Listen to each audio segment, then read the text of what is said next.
आपको ये लगेगा कि हमने मुंह पे दुपट्टा लगाया, कोरोना नहीं है। ये मुंह पे दुपट्टा इसलिए लगाया है कि ये एरिया पूरा जहाँ आदमी खड़ा भी नहीं रह सकता है।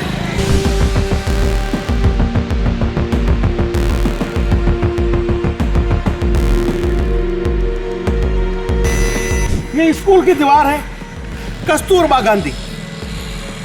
पीछे आप देखिए, ये देख रहे हैं, और सामने आदर्श विद्या मंदिर। सफाई के नाम पर करोड़ों रुपए देश में खर्च होते हैं। देश का यशस्वी प्रधानमंत्री स्वच्छ भारत अभियान चला रहे हैं, लेकिन वो सारी सिर्फ कागजों तक सीमित है। मात्र 24 घंटे में अगर आपने नहीं हटाया तो प्रशासन की ईंट से ईंट बजा देंगे। ये देखिए, मर्द पशु है, कुत्ता है, मर्द कुत्ता है। इस कैमरामैन को कहना चाहूंगा सामने ऐसे दिखाई, इधर वापस दिखाई स्कूल का दृश्य।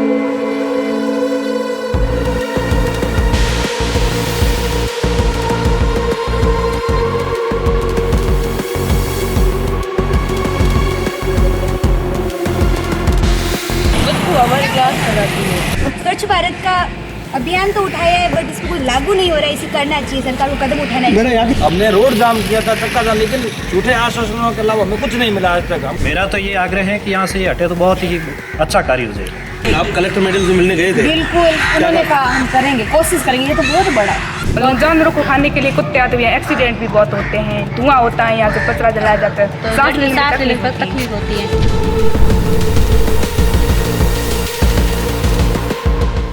आपको ये लगेगा कि हमने मुंह पे दुपट्टा लगाया, कोरोना नहीं है। ये मुंह पे दुपट्टा इसलिए लगाया है कि ये एरिया पूरा जहाँ आदमी खड़ा भी नहीं रह सकता है। हालात बदबूदार हैं। जो मेरे जो पीछे दृश्य देख रहे हैं, यहाँ पर मर्द पशु पड़े हैं, और यहाँ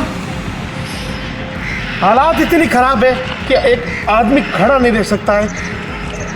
क्या कचरा पड़ा है।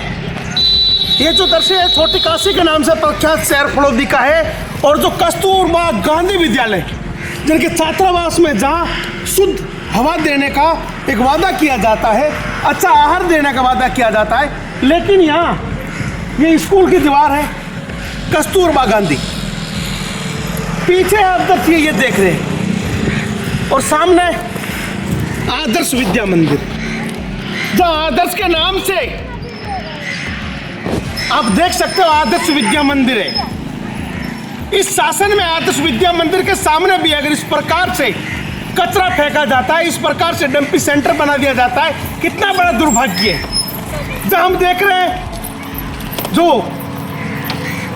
सफाई के नाम पर करोड़ों रुपए देश में खर्च होते हैं। देश का यशस्वी प्रधानमंत्री स्वच्छ भारत अभियान चला रहे हैं, लेकिन वो सारी सिर्फ कागजों तक सीमित है। अब तो पीछे जो बच्चों का दृश्य देख रहे हैं, बच्चे इसी राह पे आते जाते हैं, और सामने जो एक ये जो कस्तूरबा गांधी विद्यालय, जहाँ स्थायी रूप से बच्चों के जो रहने के लिए एक जगह बच्चों के लिए है, और यहाँ ये वातावरण दिया जा रहा है। यहाँ की जो कलेक्टर वो खुद महिला है, और वो बच्चों की सुरक्षा और सेहत का ध्यान नहीं रख सकती है। कितना बड़ा दुर्भाग्य है। यहाँ के लोगों ने बार बार ज्ञापन दिया, लेकिन ध्यान नहीं दिया। आखिर क्यों? वो अपने बिजनेस तक सीमित है। उनको पता है सोलर माफियाओं के पैसे खूब आते हैं, और यहाँ पे पेड़ कटाई के नाम पे भी खूब हो रहा है, लेकिन यहाँ पर्यावरण के नाम पर जब कोई ज्ञापन देता है तो मैडम की आंख तक नहीं खुलती है। बड़ा दुर्भाग्य है। आज हम यहाँ पहुंचे हैं। मेरा यहाँ के शासन प्रशासन से निवेदन है, मात्र 24 घंटे में अगर आपने नहीं हटाया तो प्रशासन की ईंट से ईंट बजा देंगे। अब मामला हमने देख लिया है। अब खाली रिपोर्टिंग और या सोशल मीडिया से काम नहीं होगा, अब मामला धरातल पे होगा। और यहाँ का नगर निगम आखिर क्या कर रहा है, क्या कार्य, क्या वो बच्चों को इस प्रकार का वातावरण दे रहा है? क्या ये यहाँ तक सीमित रह गए? हम आपको बच्चों से मिलवाते हैं कि आखिर यहाँ क्या हो रहा है। यहाँ हम एक मिनट खड़ा नहीं रह सकते, और यहाँ पे सामने बेचारे बच्चों को क्या एजुकेशन बच्चे लेंगे? बीमारी से परेशान है, बच्चों को बीमारी दी जा रही है, और ये फलोदी में हो रहा है। आपको लग रहा होगा कि ये दिल्ली के अंदर जो पर्यावरण दूषित है, ये पर्यावरण दूषित का जो भवंडर है ये फलोदी में है, और ये आदर्श विद्या मंदिर और कस्तूरबा गांधी इनके जो दोनों के बीच में है। बड़ा दुर्भाग्य में हम आपको बच्चों से रूबरू करवाते हैं, यहाँ के शिक्षकों से करवाते हैं।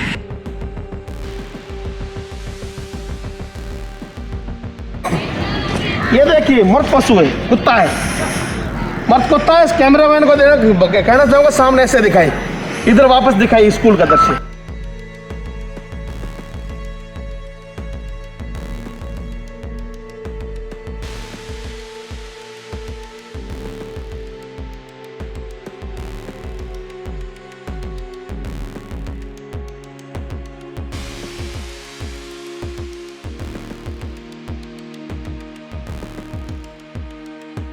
बच्चा बेटा एक मिनट रुको, एक बार स्कूल पढ़ रहे हैं, ये सामने जो कचरे का ढेर है, क्या महसूस कर रहे हैं आप?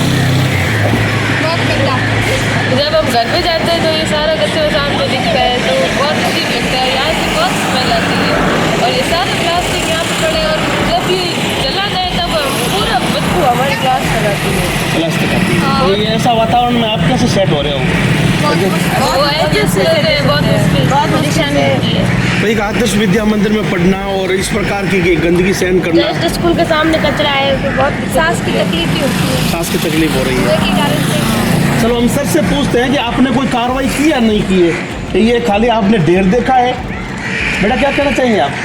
हमें बहुत प्रॉब्लम होती है। हम यहाँ पर रहते हैं तो मतलब पूरी फलूदी का कचरा यहीं पर फेंकते हैं और कुत्ते वगैरह गाय वगैरह सब यहीं पर है। मर्द गाय कुत्ते वगैरह जो हड्डियाँ वगैरह, तो आप बताओ। बहुत बदबू आती है। विद्या मंत्री है इसका नाम, बट आगे ये सब शोभित नहीं करता है, इसलिए शायद स्वच्छ भारत का अभियान तो उठाया है बट इसको कोई लागू नहीं हो रहा है। इसे करना चाहिए, सरकार को कदम उठाना चाहिए। मेरा यहाँ की जिला कलेक्टर महिला है, वो यहाँ बेटियों की सुरक्षा के लिए और स्वास्थ्य के लिए तत्पर है क्या? फिर भी होना चाहिए इसके प्रति। वो नहीं है ना, नहीं है उनका रवैया बच्चियों के प्रति होना चाहिए कि यहाँ बेटियाँ पढ़ रही है। बेटा आप बताओगे, पीछे खड़ी है, क्या महसूस कर रहे हैं आप? ये इस प्रकार का जो ढेर देख करके क्या महसूस कर रहे हैं आप? इतनी गंदगी हो रही तो बीमारी फैलती है, सबको परेशानी सांस लेने की तकलीफ हो रही है। आप देख रहे हो कि इन बेटियों का क्या अंदाज है, ये किस प्रकार से घरों से आ रही है, मेहनत कर रही है, परिवार से दूर रह करके आ रही है, लेकिन यहाँ आकर के इनको आखिर क्या पढ़ाई के साथ में जो ये सरकार के सिस्टम द्वारा जो रोक दिया जा रहा है, क्या ये उचित है? आइए हम यहाँ के जो शिक्षकों से जानते हैं, भैया जी से जानते हैं कि आपने कोई शिकायत की है क्या? जी हमने भैया जी क्या नाम आपका? मेरा नाम दशरथ है, मैं यहाँ का आचार्य हूँ। जी हमने इस पर कार्रवाई करने के लिए पत्र भी नगर पालिका को सुपुर्द की थे, लेकिन इस पर आपको अभी तक कोई कार्रवाई नहीं हुई। जैसे आधे बच्चे बीमार पड़ रहे हैं, कुछ बच्चों का कॉल आ रहा है, सुबह सुबह बोलते हैं कि भैया जी बुखार आ रहा है मुझे, इसलिए मैं स्कूल नहीं आ सकता। इसका कारण ये कचरा ही है। कचरा है। भैया जी आप? मैं अभिभावक हूँ। अच्छा, अभिभावक हो आप? जी, तो बच्चों को छोड़ने आते हैं, ले जाने जाते हैं, तो ये गंदगी सुबह शाम तो हमारा देख देख के सिर खराब होता आपकी है। जिम्मेदारी नहीं बनती शिकायत करने हमने की? सर बहुत पूरी मोहल्ला है पीछे मालियों का पास नया पूरा, हमने रोड जाम किया था, चक्का था, लेकिन झूठे आश्वासनों के अलावा हमें कुछ नहीं मिला आज तक। हम कई बार कहते हैं आवारा पशु मरे पड़े, लेकिन कोई कार्रवाई करने वाला नहीं, कोई सुनने वाला नहीं। पहले तो हम कहते थे कि नगर पालिका में कांग्रेस शासन है, अब तो आप अभिभावक सर दोनों ही सरकारों में एक जैसा ही मामला चल रहा है, चाहे कांग्रेस का और चाहे बीजेपी का। यहाँ की कलेक्टर भी महिला ही बेटियों की सुरक्षा और स्वास्थ्य के प्रति सजग है क्या? अगर सजग होते हैं तो ये ढेर देखने को थोड़ी मिलता है। भैया जी क्या कुछ प्रधानाचार्य जी नमस्ते जी। नमस्ते। ये इस प्रकार का हाँ, ये एक बार हमने कार्रवाई की थी और 2 बार एप्लीकेशन देने के बाद ये यहाँ से थोड़ा जैसे दूर भी किया गया है, मगर ये जब तक समस्या ये है कि जब तक ये हटता ही नहीं पूरा डंपिंग स्टेशन, तब तक ये समस्या का समाधान नहीं है। बार बार यहाँ जो डालने वाले वो धीरे धीरे डालते हुए कौन डालते हैं यहाँ पर? ये पूरे फलोदी के नगर पालिका स्टेशन से जो वाहन चालक हैं वो यहीं ला करके डालते हैं, पूरे फलोदी का कचरा यहाँ आता है। उसके लिए ये क्या है कि मूल समस्या है, तो इसको पूर्ण यहाँ से हटा ही दिया जाए तो फिर जाकर के समाधान हो सकता है। तो ये इनको डंपिंग सेंटर मानते हैं? हाँ, ये डंपिंग सेंटर करके ये उनकी तरफ से है, तो ये मानते हैं वो डंपिंग सेंटर ही है, इसलिए इसको यहाँ से हटाना चाहिए। क्योंकि यहाँ एक तो बालिका विद्यालय पास में है, एक यहाँ आदर्श विद्या मंदिर अपने विद्यालय हैं। दोनों ही स्थानों पर यदि देखा जाए शिक्षा का जहाँ क्षेत्र है और वहाँ पर बालक जो भविष्य है आने वाले, उनके भविष्य के साथ खिलवाड़ के समान है। आपको ये नहीं लग रहा कि हम शिक्षा के साथ में बच्चों को रोक भी दे रहे हैं? बिल्कुल 100% हम कह सकते हैं कि यहाँ से रोक भी जाएगा, क्योंकि इसमें से यहाँ जो विद्यालय के अंदर मक्खियाँ इत्यादि कीटनाशक कीट इत्यादि आकर के अंदर रहते हैं। वो वही मक्खियाँ बालक जब नीचे बैठ करके भोजन करते हैं उसके टिफिन के अंदर भी रहेगी। हर स्थान पर जहाँ बैठेगी तो बालक मुंह के हाथ लगेगा, कहीं पर भी हाथ लगेगा तो रोगों का कारण स्वतः बनना ही है। ये मेरा तो ये आग्रह है कि यहाँ से ये हटे तो बहुत ही अच्छा कार्य हो जाएगा। आप समझ सकते हो कि ये जो कचरा डालने वाले कोई आम नागरिक नहीं है, यहाँ के जो कर्मचारी है नगर निगम के, नगर पालिका के, वही डाल रहे हैं। बड़ा दुर्भाग्य है कि जहाँ बच्चियाँ पढ़ती है ये विद्या मंदिर है, अगर यहाँ इस प्रकार का हम बात करते हैं या सरकारी स्कूल की तो बिल्कुल निर्लपन कर रहे हैं। हमने इनको बोला भी था कि प्रशासन आपने क्या कार्रवाई की, इन्होंने कोई भी सरकारी जिम्मेदारी बनती है, लेकिन जिम्मेदार नागरिक और जिम्मेदार होने के नाते इनकी प्रथम जिम्मेदारी है कि बच्चों की सुरक्षा करें, स्वास्थ्य के प्रति ध्यान दें। लेकिन हमें सर हम उनके साथ बातचीत करते आएंगे। हमने आपको जो वो सेंटर दिखाया था डंपी सेंटर, तो वो जो ये डंपी सेंटर है ये कस्तूरबा गांधी बालिका आवासीय विद्यालय टाइप 3 फलोदी यहाँ है। यहाँ के जो शिक्षिका और बालिकाओं के साथ हम आपसे बातचीत कर रहे थे। मैडम जैसे ये प्रकार के हालात ये इन बच्चियों को जो स्वास्थ्य के प्रति इनको उत्तम स्वास्थ्य देना आपकी जिम्मेदारी नहीं बनती है। लेकिन जैसे हम गए हैं कलेक्टर महोदय के पास, उन्होंने हमें ये सांत्वना दी कि हम करवाएंगे।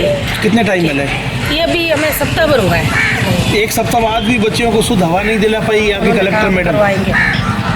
बेटा आप क्या नाम आपका? यशोदा। यहाँ इस हॉस्टल में पढ़ रहे हैं आप, ये इस प्रकार का जो आपको वातावरण मिल रहा है, क्या कहना चाहिए आप? हम तो यही कहना चाहेंगे यहाँ से हटा दिया जाए, सांस लेने में प्रॉब्लम होती है। क्या महसूस कर रहे हैं आप? यहाँ शुद्ध वातावरण कहते हैं कि हम जो बालिकाओं को शुद्ध वातावरण देते हैं, यहाँ की प्रथम जिम्मेदारी ये बनती है। शुद्ध वातावरण है नहीं यहाँ पे, नहीं। जैसा कहा जाता है वैसा कुछ नहीं है। मतलब ये बहुत कचरा है यहाँ पे, सड़े हुए जानवर भी यहीं पे हैं। मतलब जानवरों को खाने के लिए कुत्ते आते हुए एक्सीडेंट भी बहुत होते हैं, धुआं होता है यहाँ से कचरा जलाया जाता है, तो सांस लेने में तकलीफ होती है, अस्थमा की प्रॉब्लम होती है। मक्खियाँ भी बहुत जो दिल्ली वाली हालात यहाँ होने जा रही है, मतलब ये दिल्ली से भी बदतर होने सकते हैं, क्या पता जब एक्शन नहीं लिया जाए तो। कहाँ से हुआ? गाँव है दूर, वहाँ शेखा सर से। और गांव से यहाँ शहर आए हो तो यहाँ वातावरण ये हालात खराब है, पढ़ने के लिए आए हैं लेकिन यहाँ रोग लेके जा रहे हो। मक्खियाँ तो बारिश के मौसम तो बहुत होती है। भैया आप कहाँ से? कालस सर से। जो अपना दूर दराज गाँव है, गाँव से गाड़ी से यहाँ आए आप पढ़ाई के लिए, महसूस कर रहे हैं पढ़ाई के साथ में और कुछ ले रहे हैं आप? गंदा वातावरण है ना। भैया आप? सर से मैं हफ्ता पहले एक मैडम के पास गई थी, जिला कलेक्टर मैडम के पास, बोला था मैडम ने बोला कोशिश करेंगे। अच्छा, हफ्ता भर बाद भी मैडम फैसला स्वतंत्र नहीं ले पाए। मैम को हम 6 से यहाँ आए, अभी 10th में 6 से जा रहे हैं, हर बार जा रहे हैं, कभी भी ऐसा नहीं लिया जा रहा है। कक्षा 6 से हो आप? यहाँ पर 6 से पढ़ा है, हम सब बोल रहे हैं मैम के पास जा रहे हैं, कितने भी कलेक्टर चेंज हो गए, हमने सबको बोला पर किसी ने ये करवाने की कोशिश ही नहीं। हटाएंगे ये बोल रहे हैं। यहाँ के कलेक्टर चेंज होते हैं लेकिन कुर्सी चेंज नहीं होती है, उनकी मानसिकता चेंज नहीं होती है। बच्चों को जो उत्तम जो स्वास्थ्य और पर्यावरण देने के लिए यहाँ का जो प्रशासन बिल्कुल भी सख्त नहीं है। बड़ा दुर्भाग्य है, सरकारें चेंज हुई है, शासन चेंज हुआ है, प्रशासन चेंज हुआ है, लेकिन इनकी मानसिकता चेंज नहीं हुई है। यहाँ की जो बच्चियों ने अपनी हालात बताई है, ये आखिर कब तक ऐसा चलेगा? इन बच्चों के साथ में कब तक इनके जो स्वास्थ्य के साथ ही खिलवाड़ होता रहेगा? मेरा यहाँ के प्रशासन से एक पुनः निवेदन है, आप थोड़ा यहाँ ध्यान आकर्षित कीजिए। आपके बच्चे तो बड़ी स्कूलों में पढ़ रहे हैं इसलिए आपको इस चीज़ का नॉलेज नहीं है, लेकिन यहाँ के जो गांव ढाणी से दूर दराज से जो बच्चे पढ़ने आ रहे हैं उनके लिए स्वास्थ्य के प्रति तो कम से कम सजग हो जाओ आप। के हालात में आपको सरकार चेंज हुई तो आपको नहीं लगा कि आप कुछ नया होगा? मैं आशा थी कि इस प्रशासन हो जाएगा, लेकिन सीएम चेंज होता है लेकिन कोई विकास नहीं होता हमारे यहाँ। वातावरण ऐसा ही है, साफ सही नहीं होती। कक्षा 6 से आप यही देख रहे हैं? और पहले से ऐसा ही है, कुछ नहीं। पहले तो थोड़ा कम था, अब धीरे धीरे और बढ़ता जा रहे हैं, बहुत नजदीक आता जा रहे हैं। पहले तो आग लगा कर चले जाते, रात को आग लगाई थी यहाँ पे, और इन्हें लड़कियों की वो प्रॉब्लम हो जाती है, अस्थमा की बीमारी हो जाती है, बहुत बीमारियाँ होती है। मदन राठौड़ साहब, मदन दिलौर जी, आपके गृह ये जो इस जिले के आप प्रभारी हो फलोदी के, और आप शिक्षा मंत्री हो और इन बच्चों को उत्तम स्वास्थ्य और पर्यावरण नहीं दे सकते हो, ये कहाँ तक जायज़ है। हमें आपसे बहुत आशा थी कि आप कुछ करोगे नया, लेकिन नहीं हुआ। आपके जो जिला कलेक्टर वो भी निठल्ले साबित हो रहे हैं। वो इन प्रशासन के ऊपर, इन जो यहाँ पे कचरा डालने वाले के ऊपर कोई सख्त कार्रवाई नहीं कर रहा है। मेरा प्रशासन से निवेदन है, आप इन बच्चों की सुरक्षा की और उनकी जो स्वास्थ्य की ओर ध्यान दें। क्या लग रहा है आपके बच्चे जो आप बहुत गंदी किसको अच्छी लगती है, सबको गंदी लगती है। ये बच्चों का भविष्य है, ये हमारा खिलवाड़ है, खिलवाड़ है जिनसे खराब हो रहे बच्चे। आपने शिकायत की क्या? लेकिन शिकायत देगा तो रोज कहते हैं, गार्डन को तो रोज कहते हैं, कोई ध्यान नहीं देता। हमारा खुद का यहाँ खड़ा रहना बड़ा मुश्किल हम भी मैडम के पास जाके आए हैं बच्चों को लेकर। मैं खुद कलेक्टर मैडम के पास जाके आज आप मेरी एप्लीकेशन दें। आप कलेक्टर मैडम से मिलने गए थे? बिल्कुल, उन्होंने कहा हम करेंगे, कोशिश करेंगे। ये तो बहुत बड़ा है। एक महिला जिला कलेक्टर, बड़ा दुर्भाग्य है, महिला जिला कलेक्टर होते हुए बच्चों की सेहत के लिए ध्यान नहीं रख पा रही है। यहाँ आए हुए उसको लगभग 8-9 महीने होने जा रहे हैं। बड़ा दुर्भाग्य है मैडम, अगर आप बच्चों की सुरक्षा के लिए तत्पर नहीं है तो आपको इस्तीफा दे देना चाहिए।